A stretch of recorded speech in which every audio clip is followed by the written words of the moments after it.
လောင်းမင်းတရားကြီးရဲ့နိုင်ငံတော်ပြန်လည်စုစည်းမှုမှာအခက်အခဲဆုံးနဲ့အရေးပါဆုံးတိုက်ပွဲလေးတစ်ခုကြောင့်ဒီနေ့တင်ဆက်ပေးလိုက်ပါတယ်။ဒီတိုက်ပွဲဟာမြန်မာသမိုင်းမှာလည်းမကပဲနောက်နိုင်ငံသားတွေနဲ့ပါထိပ်တိုက်တွေ့ခဲ့တဲ့ပွဲဖြစ်လို့ပိုပြီးထင်ရှားပါတယ်။ဒီတိုက်ပွဲကတော့1955ကနေ1956နှစ်ထိကြာမြင့်ခဲ့ပါတယ်။ဒီတိုက်ပွဲရဲ့အဓိကအချက်တွေကိုအပိုင်းလိုက်ခွဲခြားပြီးတင်ဆက်ပေးပါမယ်။တိုက်ပွဲဖြစ်ရတဲ့အကြောင်းရင်းအဲ့ဒီခေတ်ကတန်နေဟာနိုင်ငံခြားကုန်တယ်ပြီးခြေစိုက်တဲ့အချက်ချကြတဲ့စီကံမျိုးဖြစ်ပြီးဟန်နာရီတို့ဘက်ကနေပြင်သစ်လူမျိုးဘရူနိုဦးဆောင်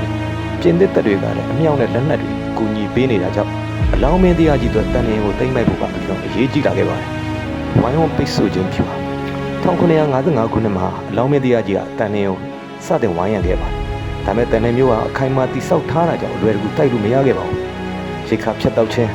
မြို့ထဲကိုရိတ်ခါနဲ့အကူအညီတွေမဝင်နိုင်အောင်ကုန်းချောင်းရေချောင်းတို့ကနေကြက်မတ်ပိတ်ဆို့ထားခဲ့ပါတယ်။ဒီလိုအချိန်ယူပိတ်ဆို့မှုဟာလည်း17လနီးပါးကြာမြင့်ခဲ့ပါတယ်။တန်နေမျိုးကိုကူညီဖို့ပြင်သစ်ကနေလက်နက်တွေတင်ဆောင်လာတဲ့တင်မော2စီးရောက်လာတဲ့အခါမှာတော့အလောင်းမင်းတရားကြီးကပရိယံနဲ့ဖမ်းဆီးခဲ့ပါတယ်။ပြင်သစ်အကူအညီတွေကိုသိမ်းပိုက်လိုက်နိုင်တာဟာတန်နေမျိုးရဲ့နောက်ဆုံးမျှော်လင့်ချက်ကိုဖျက်တောက်လိုက်တယ်လို့ဖြစ်။ကုန်းမောင်တမတော်အတွက်လည်းခက်မီလက်နက်နဲ့အမြောက်အများရရှိသွားစေခဲ့ပါတယ်။ဒီနေရာမှာတန်နေမြို့ကိုသိမ်းပိုက်တဲ့အချိန်မှာအချက်ချတဲ့ရွှေဘိုသွေးတော့93ယောက်ရဲ့ဆွမ်းဆောင်ရတဲ့ရေးကြည့်လာပါတယ်။တန်နေမြို့ကိုနောက်ဆုံးအပြတ်တိုက်တဲ့အခါမှာအလောင်းမင်းတရားကြီးဟာ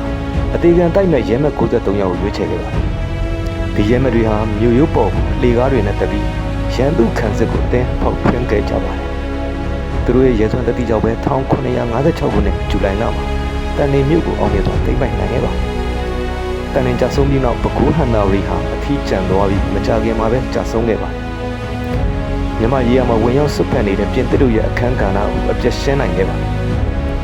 လက်နက်အင်အားတောက်တင်းလာခြင်းသိမ်းဆည်းရမိတဲ့အမြောက်တွေနဲ့တနက်တွေကိုအသုံးပြုပြီးနောက်ထပ်တိုက်ပွဲတွေကိုလည်းဆက်လက်အောင်မြင်နိုင်ခဲ့ပါတယ်။ဒီနေရာမှာစိတ်ဝင်စားတဲ့အချက်ကတော့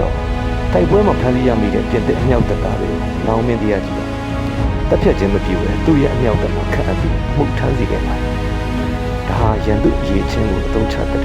ခေါင်းဆောင်မှုပြုရတဲ့ခုပဲဖြစ်ပါတယ်။အားလုံးကိုကျေးဇူးတင်ပါတယ်